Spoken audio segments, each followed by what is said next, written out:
Lawyers for a senior police officer detained by the BNI for his involvement in an alleged coup plot are questioning the charge of high treason slapped on him by state investigators.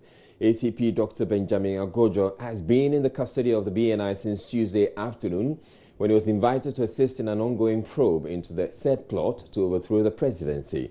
His lead counsel, Martin Pebu, says Dr Agordzor was denied access to his family and lawyers for several hours. Dr. Agordzor in the last hour has been moved back to BNI cells after being given an opportunity to see his family and lawyers. Lead counsel Martin Pebu has been speaking with Joy News about his interactions with him so far. It turned out that the BNI are unwilling to grant him bail, and then also they are saying that they would rather arraign him before the Kaneshie District Court tomorrow morning, so we can go and apply for bail in that court. But you see, the snag is this. We know that the district court ordinarily has no jurisdiction to try such a matter. So it means that, properly speaking, we can't get bail in that court. So it means that we'll take steps eventually to go to the High Court for bail. We know that for the 9 others who are standing trial, the offense is treason felony. Is that the same offense that your client is being investigated in relation to, in terms of the documents that you have seen? No. What I saw yesterday was a case of high treason. I didn't see treason felony. So I'm really surprised. Well, it's up to the prosecution to have different charges. The family has been here since 6:30 a.m. Let me repeat with all the energy I can master. The family has been here since 6:30 a.m. and they were flatly denied access. Myself as lawyer, I came around 11 a.m. and I was also denied access until after 3 p.m. This is very deplorable. This is a blot on our democracy, that a man is arrested and he won't be allowed to have access to his family. For crying out loud, why? Is he a dangerous person? Is he a danger to his own family? I mean, what is this? This is a man who was just interrogated for his comments on WhatsApp. Let me repeat.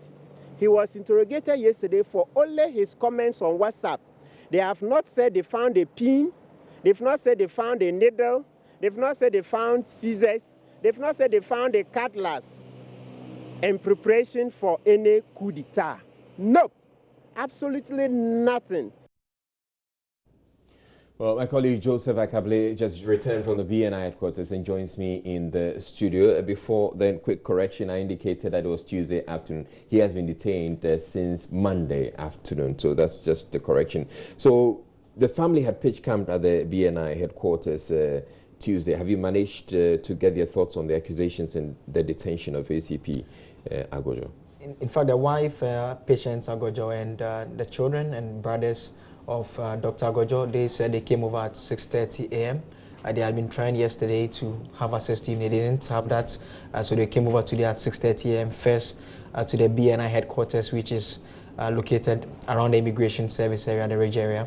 They were there. They were told later on to come after 3, and this time around to move to another facility belonging to the BNI, which is located at the Kaukudi area, where they finally had access to him. So I spoke to Patience Agordzor, who is the wife. He says they feel that she feels that the husband is being intimidated by the security operatives. We can listen to her. I see it as a kind of intimidation. That is the way I look at it.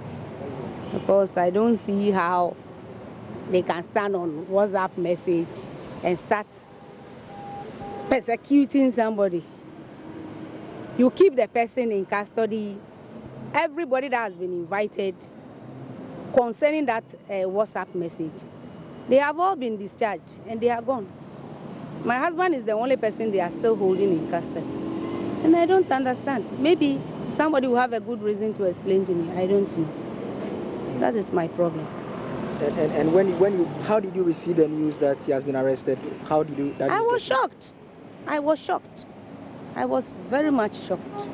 I was shocked. And after visiting him, how do you feel now? Okay, now I feel better. After seeing him, at least I'm relieved. I've seen him, I've spoken to him, and I think it is a better way of relieving myself than waiting without seeing him. What did he tell you? He said, God is in control, so I should just be calm. How is the family handling everything that's happening now? Actually, we are just trusting that the truth will come out and he will be released any moment soon. Yes, we are just trusting that the truth will come out. If the truth will be spoken, then actually he will come out. Yes, he hasn't done any. So there was Patience Agordzor, who is wife to Dr. ACP Agordzor. Now, yesterday when the news broke right here on Joy News Prime, when we spoke with the lawyer, what the indications we had, Joseph, was that it was as a result of some conversations or some comments he had made on a WhatsApp group platform. And then there was also talk about advice he had given to the people. But today we're learning that there are a few other things that have come up. You tell us what you know. This is a donation of 2,000 cedis that the lawyers say Dr. Agordzor made to the Take Action Ghana group. He says the group is a philanthropic organization, and so he donated that amount of 2,000 cedis to them, and he doesn't think or was not of the understanding that it was being used as a group, as in funds for a group that intends to destabilize the country's peace. In fact, the state prosecutors' documents they filed in court, they described the group as the main vehicle that was to be used to engage in series of demonstrations aimed at overthrowing the presidency. All right. We're also learning about some ongoing investigations involving Superintendent retired Tobu, who apparently had dealings with a group of suspected coup plotters. The main character is Dr. Frederick McPalm, who is the prime suspect in this entire investigation. We understand that ACP Agordzor met Dr. McPalm together with Superintendent Tobu, and because he was supposed to meet Dr. McPalm on a set date, and he decided that since he had a meeting with Superintendent Tobu on the same day, it was important to meet both of them at the same time. His lawyer, Martin Kwebu, has been giving us further details on this.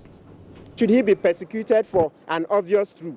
That one too, so many of us have been saying it for years. Even the police service itself has had occasion to make the same statements to the Constitutional Review Commission.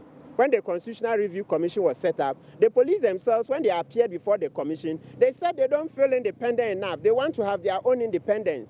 So they suggested to the Review Commission that they want to have a police service commission, which will be responsible for the appointments. So they want to take the power away from the sitting president, as you said. So the police service itself has had occasion to complain, has had occasion to propose to the Constitutional Review Commission that they want to be independent. What is strange about this?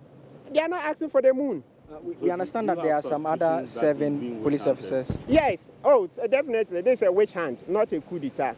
We understand there are some other 7 police officers and past police officers like Superintendent Tobu who are also being investigated. Did that issue come up in relation to the interrogation that took place yesterday and your interaction with him today? Yes, you see, the way it came up is this. You see, Dr. Agordzor has met Dr. McPalm only once. So on the day he was going to meet Dr. McPalm, he was also scheduled to meet DSP Peter Tobu.